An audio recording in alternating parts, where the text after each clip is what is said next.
It's Monday, March the 16th, and on Loose Women today. Sorry seems to be the hardest word for designers Dolce & Gabbana. They claim IVF children born to gay couples like Sir Elton John and David Furnish are synthetic. They're standing by their belief in traditional family values, despite Sir Elton calling for a ban on all their clothes. Is it all expensive handbags at dawn, or a serious attack on single-sex families? Then, should pensioners wear leather and tight trousers? Twiggy thinks so. She hits out at ageist attitudes towards older women.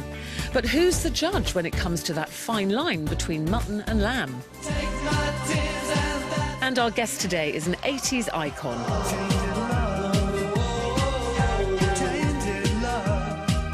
There's nothing tainted about the feelings we have for Marc Almond. He's sold more than 30 million records and cheated death several times along the way. Thank goodness this lunchtime he's very much alive. It all starts now with Jane Moore, Gloria Hunniford, Linda Lusardi and me, Ruth Langsford. Hello. Thank you very much. Hello. Thank you.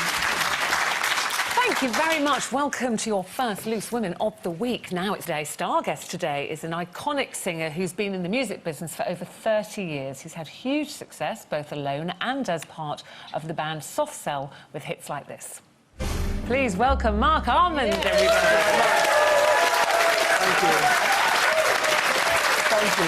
Oh, it was so lovely to see you. And Marc was just saying there when we were playing that music, you went, oh, this is a bit of a surreal moment. It is a strange moment. There's always that moment when you kind of watch a programme so often, and then one day you're on that side, then you're on this side, and you have to kind of get your breath a moment and think, I'm actually here. You know? You're a Loose Women fan, then? Well, yeah, I watch it a lot. Yeah, I do. So I know you all very, very well. And you know, the scary thing is you still look about 17. You have not changed. Nobody hasn't changed. The video, he looks exactly the same in the video.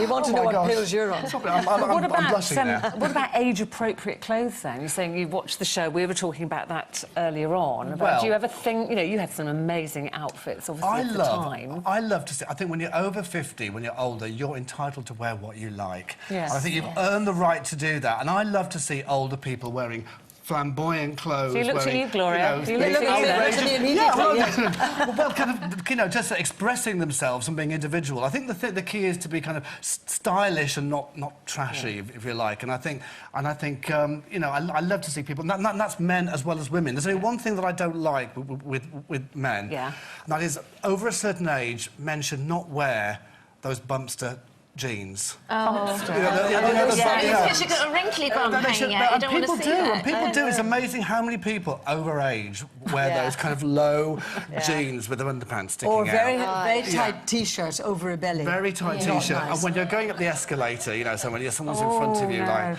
wearing the car, don't wear them. And what about, we were talking about Dolce & Gabbana earlier, what's your view on that? Well, I think it's an incredibly stupid sort of thing, mean thing to say, because people do have IVF for different reasons. And also, it's a fact, it's a stupid thing to say sort of in a business sense and morally as well, because they talk about traditional families, but what about loving families?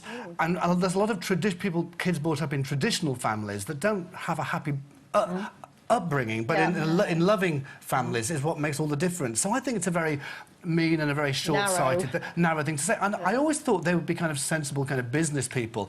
And to say something like that in the fashion business, where they have a lot of celebrity clients, and it's just the wrong thing to say. Well, we're saying a lot of their celebrity clients are now saying, that's it, we're boycotting. It's archaic, I think, the thing to say. Of course, they've got a right to express their views, but I think that they've got to expect the kind of backlash that comes with that, especially in the business like the fashion business. And will you, on your return, will your fashion be as it was in the 80s? Oh, no, I think, well... I kind of dress... I tell you what I like. I like kind of very well-styled suits, more tailored like. stuff, to tell you what I like the Nehru jackets, you know, the very kind of Beatles-style jackets. Nice, and I go to a great place that makes me a lot of those. And they're very flattering, and they're very kind of have a round neck, which is you're going on tour. You're going on tour soon, aren't you? So do you have a whole kind of wardrobe designed for the tour? Yeah, well, I kind of like to... I mean, I like to keep... I like to always wear these suits, because I can have about 10 of them and always just wear a different one every single day. But yeah, we're on tour all over the country, starting in where are we?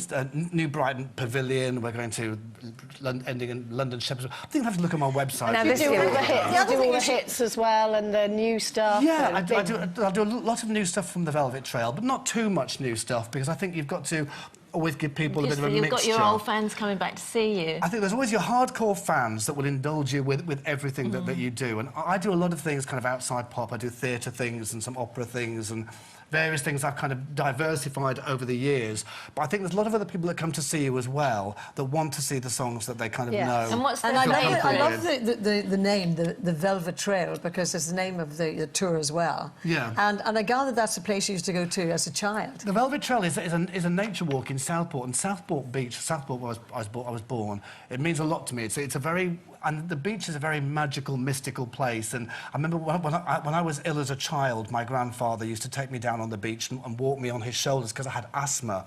Yeah. So I used to walk me along the Untied Line and used to sing, "Hold my hand, I'm a stranger in paradise," to me as I walked along the beach. And now it's very overgrown. It's like a nature reserve called the Velvet Trail now.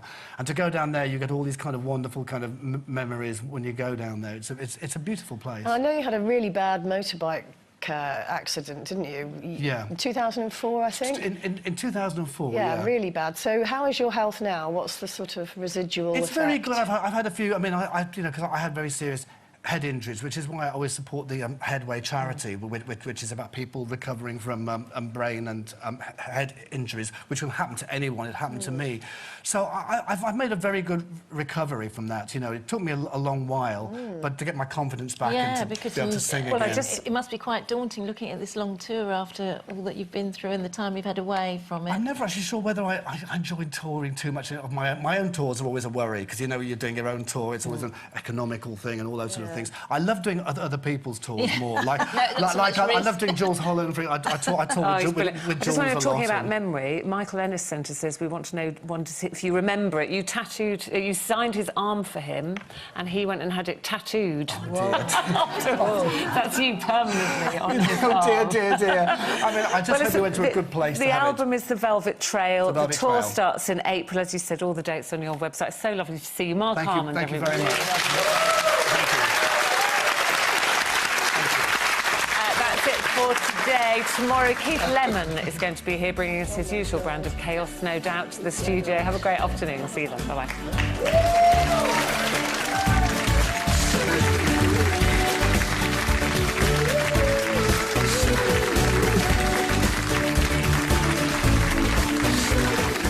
Pearl's Secret is out